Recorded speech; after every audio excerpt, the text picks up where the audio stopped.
Nagsimula sa isa, naubos ang 5, hanggang umabot ng 15. Pagdating ng 20, hindi na makatayo.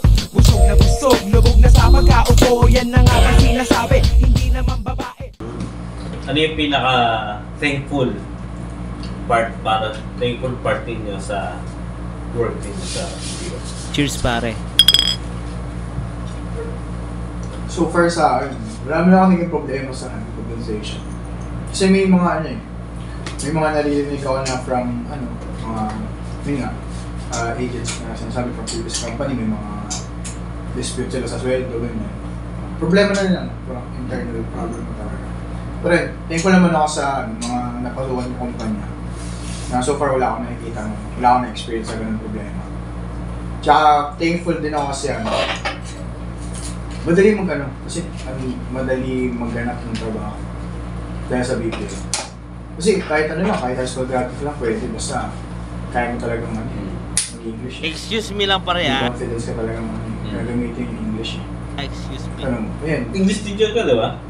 Actually, hindi naman English teacher, English major, Basta lang talaga, good thing yung BPO dito kasi nagpo-provide siya ng kabuhayan. Ng trabaho sa mga undergrad. So, pwede ka na pumasok. Kasi naman sa ibang bansa uso yung gano'n eh. Like, kahit hindi ka graduate ng college, as long na kaya mong trabaho. Tsaka may system na eh. Alam ko yun. Kahit na ilang taon ka pa lang, may system na, atas mo na lang. Tsaka may mga training. Call center, life balance na. May mga work-life balance talaga na mga kumpanya. Ang sarap! Like, yung talaga nila, nilarespeto nila yung ganung respeto ng buhay nila. Kailangan. Tsaka may mga gatherings din sila, generous din sila pagdating sa mga incentives. Tapos may mga pakain din sa company, ganyan, may mga pa-event, maraming mga perks. Yun lang, thankful ako sa so far sa call center.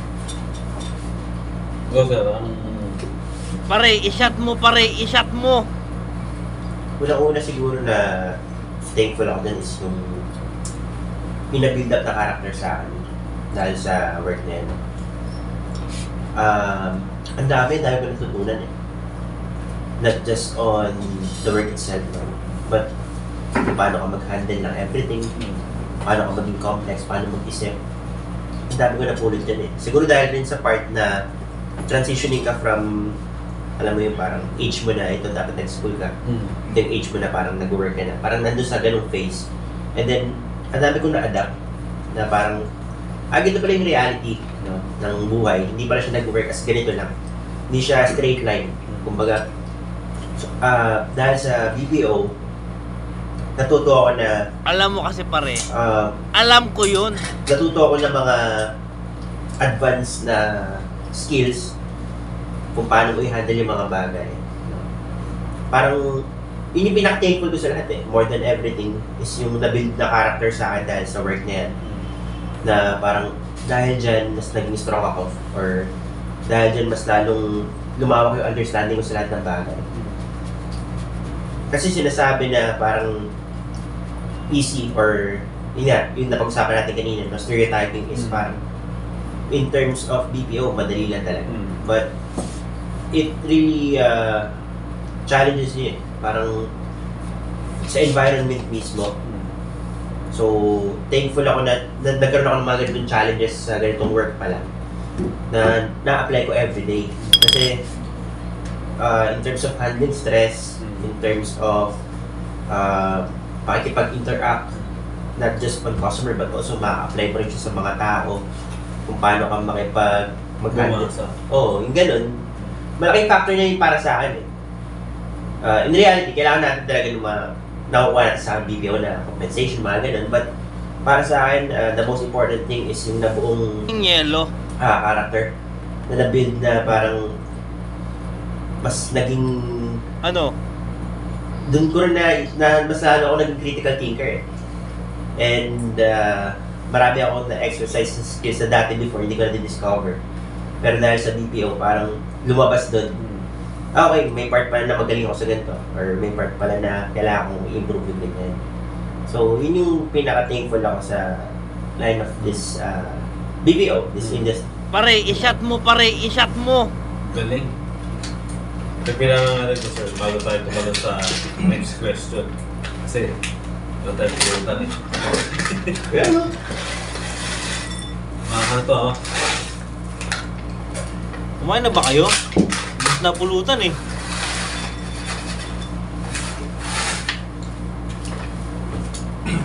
Okay. Totoo ba yung parang chismis na yung mga call center is medyo sumbongero pagdating sa HR o dahil sa rights nila? Medyo lagi silang sensitive sa rights nila. As employee, mas knowledgeable sila sa mga rights nila kumpara sa ibang industry pagdating sa work related. I'll pass on that kasi wala talaga akong experience sa iba. Tabi! Siguro, sagutin mo na lang. Ayun kasi yung sabihin natin, yung mga agent, yung gumagawa ng pera. Especially kung sales account pa yan.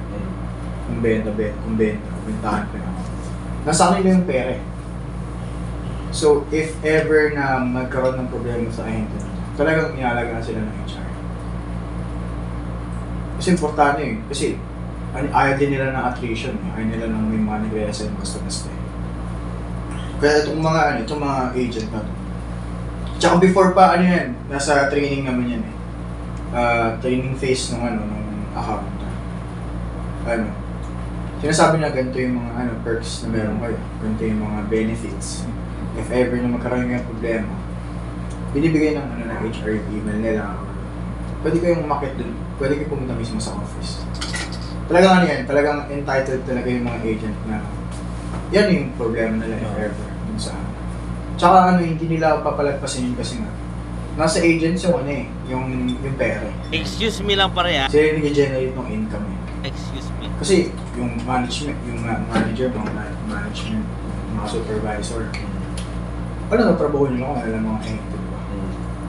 So, talaga, may mga agent talaga na alam nila yung rights nila pagdating dun sa trabaho. May mga marami talagang agent na ganyan na sanay na magreklamo sa akin. Tsaka ina-acknowledge naman ng mga HR. Kasi pwede mo namang i-reference yung yung mabinibigay na info. Tsaka everyday naman yan dun sa company ngayon na nasa everyday naman nag-i-email sila yung mga ganyan. If may Talagang ini-encourage nila. In-encourage nila na lumapit. kahit mental mental awareness.